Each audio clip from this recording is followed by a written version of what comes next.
कांग्रेस ने Bhajpa IT cell के प्रमुख अमित मालवीय पर महिलाओं के यौन शोषण का आरोप लगाया है। 10 जून को कांग्रेस ने एक प्रेस वार्ता की।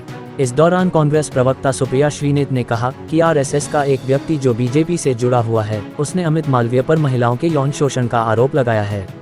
सुप्रिया श्रीनेत ने शांतनु सिन्हा का नाम लिया, कहा कि अमित मालवीय पर आरोप लगाने वाला शख्स संघ परिवार का नेता है। तो वही जम्मू में यात्रियों की बस में हुए हमले पर मृतकों पर शोक व्यक्त करते हुए सरकार को घेरने का प्रयास किया। आइए सुनते हैं सुप्रिया श्रीनेत को। 24 घंटे नहीं हुए हैं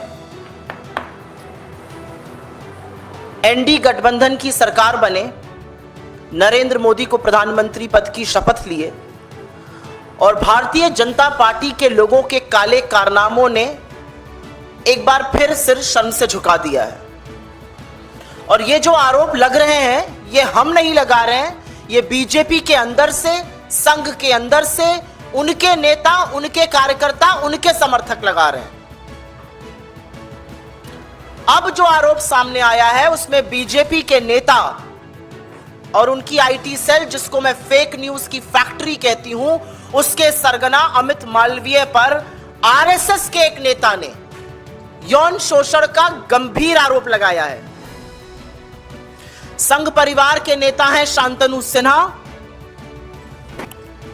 वो बीजेपी के बंगाल के पदाधिकारी राहुल सिन्हा के भाई हैं, एबीवीपी के सदस्य रह चुके हैं, हिंदू संघ के प्रमुख हैं। उनका कहना है कि बीजेपी आईटी सेल के प्रमुख अमित मालवीय बंगाल में औरतों का यौन शोषण करते हैं और सिर्फ 5 सितारा होटलों में ही नहीं, बीजेपी के दफ्तर तक में ये काली करतूतें चलती हैं।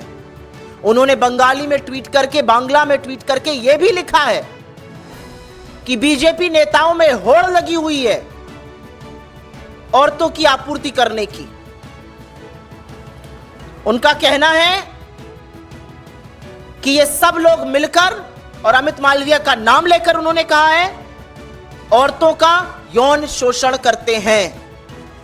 ये आरोप कांग्रेस पार्टी का नहीं है, ये आरोप संघ के एक व्यक्ति का है जो बीजेपी से जुड़ा हुआ है। नेतृत्व ही नहीं, प्रधानमंत्री मोदी के बड़े करीबी लोग, लेकिन ये बीजेपी की आईटी सेल के संयोजक, सह संयोजक और उसके सदस्य थे। तो दरिंदों का जमावड़ा है क्या बीजेपी की आईटी सेल? आज सवाल इस बात का है कि सुई टपक सन्नाटे का सच क्या है? किसको बचाया जा रहा है? क्यों बचाया जा रहा है? किसके कहने पर बचाया जा रहा है? अगर इतना बड़ा आरोप किसी बीजेपी के बड़े पदाधिकारी पर लगा है तो बीजेपी का नेतृत्व क्या कर रहा है? नरेंद्र मोदी किस मुंह से महिलाओं की संरक्षण की बात करते हैं जब वो संरक्षण हर बार आरोपी को देते हैं? मैम, 2 दिनों से टीएमसी भी इस मसले को उठा रही है और वहां पर राज्य में टीएमसी की सरकार भी है जो आपकी सहयोगी है। तो क्या अब तक इस मामले में एफआईआर दर्ज हुई है और क्या आप मांग करेंगी कि जांच के लिए इसमें अमित मालवीय की गिरफ्तारी हो? मेरा अपना मानना है कि बंगाल में जो सरकार है और जिसकी प्रमुख ममता बनर्जी जी हैं, वो जरूर इस मसले का संज्ञान ले रही हैं और जरूर इस पर कानूनी और पुलिस कार्रवाई होगी। अगर एक व्यक्ति इतने गंभीर आरोप लगा रहा है बीजेपी के एक प्रमुख पदाधिकारी पर, तो आपके सामने 2 औचित्य हैं। या तो बीजेपी आए और पूरे दमखम के साथ कहे कि यह आरोप गलत है, हम इनको सिरे से खारिज करते हैं, जिसने आरोप लगाया है हम उसके खिलाफ कानूनी कार्रवाई करेंगे, करें मानहानि का दावा। या तो बीजेपी ये करे, या बीजेपी थोड़ी सी नैतिकता दिखाए, सामने आए और बोले गंभीर आरोप है, देश की आधी आबादी के खिलाफ है, आरोप बहुत संगीन है, जो व्यक्ति इतने इन्फ्लुएंशियल पद पर बैठा है पहले उनको उनके पद से मुक्त किया जाएगा, एक इंडिपेंडेंट जांच की जाएगी और उसके बाद आगे की कार्रवाई होगी। यही 2 रास्ते हैं बीजेपी के पास, लेकिन बीजेपी की ओर से आपको सुई टपक सन्नाटा सुनाई दे रहा है। कोई और अन्यथा सवाल? तीर्थयात्रियों की, जिसमें कि कई लोगों की मौत हुई है, इस घटना को लेकर के आप लोगों की क्या मांग है? हम सबसे पहले तो अपनी श्रद्धांजलि उन सब लोगों को देते हैं जिनकी जान गई, उन सब परिवारों को हमारी संवेदनाएं, जो घायल हुए उनके शीघ्र स्वास्थ्य लाभ की हम प्रार्थना करते हैं।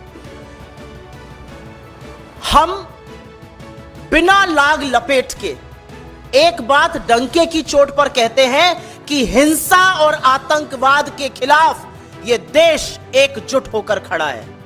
कोई फर्क नहीं पड़ता किसकी सरकार है या नहीं है, लेकिन आतंकवाद के खिलाफ हिंसा की लेश मात्र इस देश में जगह नहीं है और हम उसकी भर्त्सना करते हैं और उनको कायर बुलाते हैं। श्रद्धालुओं की बस पर हमला करने वाले कायर हैं और कुछ नहीं। लेकिन इस बात की बहुत गहन चिंता है कि बड़े बड़े दावे और डींगे हाँकने वाले आज इस बात का भी जवाब देना पड़ेगा कि क्या है सुरक्षा व्यवस्था जम्मू कश्मीर की।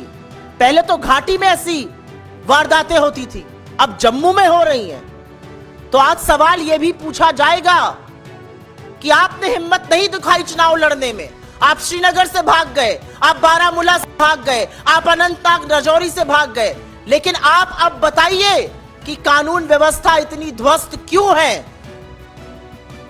श्रद्धालुओं की इस निर्मम हत्या का जिम्मेदार कौन है, आज इस बात पर भी सवाल उठेगा। दिल्ली से अमर संदेश की रिपोर्ट।